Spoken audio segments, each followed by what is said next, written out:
happy, happy, happy. Happy, happy, happy, happy, happy.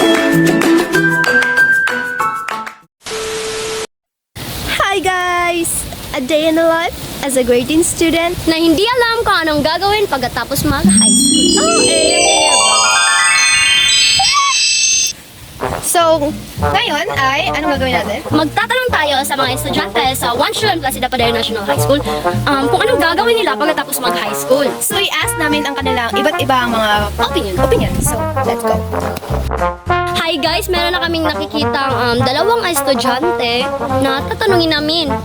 Tara na.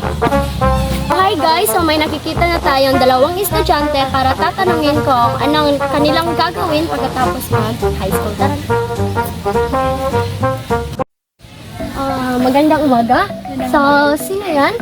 Mag-aaral natin. Okay. So, pwede ba kitang tanungin? Siyempre. So, sang-ayon ka ba na pagkatapos mong mag-grade 12 ay pupunta ka sa ibang lugar at magtrabaho? Oo, dahil gusto ko ring maranasan ang kanilang tradisyon doon at matagal ko na rin pinapangarap na pumunta sa ibang bansa para mabigyan ko ng magandang buhay ang aking pamilya. At yun lang, salamat. Maraming salamat. So, ngayon naman guys, tatanungin naman natin ang kaibigan ng aking kaklase.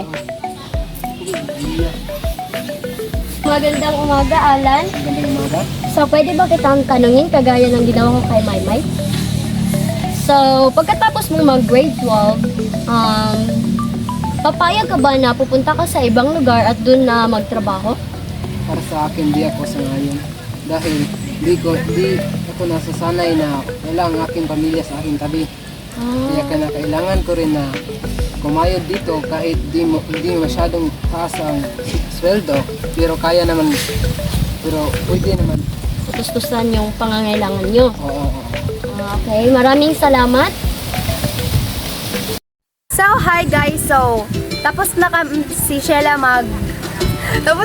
mag-interview sa mga kamag-aral namin dito. So, Ngayon naman, aming sasabihin ko ano ang aming gagawin pagkatapos naming mag-grade 12. So, ikaw muna Jamela, ano ang gagawin mo? Magtrabaho ka ba doon or dito ka lang sa bansa natin? well, ang gagawin ko if yun man ang mangyayari, ang gagawin ko ay pupunta ako sa ibang bansa kasi gusto ko rin namang i-explore yung gusto ko mag-explore. So pareho din tayo.